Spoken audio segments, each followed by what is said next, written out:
আজকে রাজপথে নেমে এসলাম। সারা বাংলাদেশে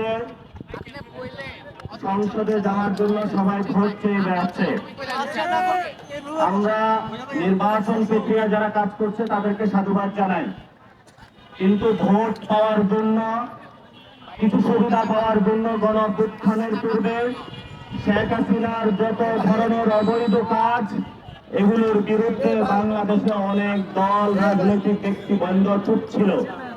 আবার যখন ইলেকশন আসতেছে, আমার ভারতকে খুশি করতে হবে, আওয়ামী লীগের ভোট ব্যাংক সিকিউর করতে হবে, জাতীয় পার্টির মাধ্যমে আমরা সংসদে কিছু প্রতিনিধি পাঠাতে চাই, এই ধরনের নব্য নব্য বয়ান তৈরি করে সারা বাংলাদেশে আমরা দেখেছি রাজনৈতিক দলগুলো, বিভিন্ন যারা সিভিল সোসাইটি রয়েছে, তারা ভারত প্রশ্ন, আওয়ামী লীগের প্রশ্ন, জাতীয় পার্টি প্রশ্ন, 14 দল প্রশ্ন, যারা ব্যাংক লুটপাট করেছে, বিভিন্ন জায়গায় যারা মানুষের উপরে গুম খুন নির্যাতন চালিয়েছিল, সকলের এই সকল ব্যবস্থার বিরুদ্ধে মুখে কুলু কেটে বসে আছে এখন। কিন্তু গণ অভ্যুত্থানের অগ্নিগর্ভ থেকে যে দলের জন্ম, জাতীয় নাগরিক পার্টি, যুব শক্তি, ছাত্র শক্তি, শ্রমিক শক্তি, নারী শক্তি যতদিন বাংলাদেশে থাকবে, ততদিন বাংলাদেশে আওয়ামী লীগ কোনদিন রাজনীতি করতে পারবে না। আমাদের দাবি সুস্পষ্ট।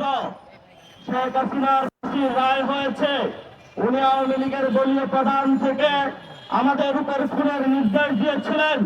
এখন দল হিসাবে আওয়ামী লীগকে বিচারের কাঠ গড়ায় দাঁড় করাতে হবে। এই শেখ হাসিনার ফ্যাসিস্টের অঙ্গ প্রতিষ্ঠান জাতীয় পার্টি, তাকে বিচারের আওতায় নিয়ে আসতে হবে। শুধু তাই নয়, আরো তার যে ছোট ছোট গৃহপালিত যে দলগুলো রয়েছে, 14 দলীয় জোটের যারা রয়েছে, তাদেরকে বিচারের আওতায় নিয়ে আসতে হবে। আমরা ভারতকে ভয় পাই না। ভারত যতই বাংলাদেশকে চোখ রাঙানি দেখ না কেন, আমাদের ভারতের সামনে কোনো ভয় নাই।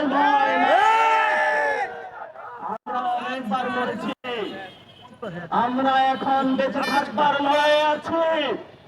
ভারতীয় এস্টাবলিশমেন্ট অংশকে বলবো, আগামী নির্বাচন আসতেছে, যদি কোন দল ভারতের সাথে মৈত্রী চুক্তিতে অবতীর্ণ হয়ে নতুন ভাবে ক্ষমতায় যাওয়ার স্বপ্ন দেখে, তাদের পরিণতি একইভাবে আওয়ামী লীগ হাসিনার মতন হবে।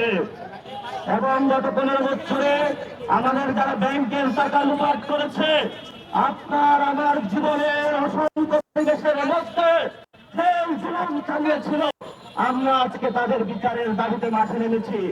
আগামী ইলেকশন হবে পলিটিক্যাল ইলেকশন, আগামী 17 দলের ইলেকশন হবে আওয়ামী লীগের বিরুদ্ধে, আগামী 17 দলের ইলেকশন হবে 14 দলীয় জোটের বিরুদ্ধে, আগামী 17 দলের ইলেকশন হবে ভারতের বিরুদ্ধে। বিভিন্ন বিশ্ববিদ্যালয়ে অনেক শিক্ষক প্রেস রিলিজ দিচ্ছে শেখ হাসিনার পক্ষে।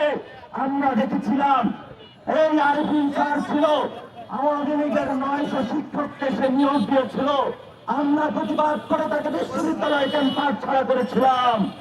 বর্তমানে যারা বিশ্ববিদ্যালয়ের প্রশাসনে রয়েছে, শিক্ষা মন্ত্রণালয়ে রয়েছে, কোন 9-6 নয়, যারা হাসিনার পক্ষে দাঁড়াবে, পবিত্র ক্যাম্পাস থেকে আপনারা তাদেরকে বের করার উদ্যোগ নিন।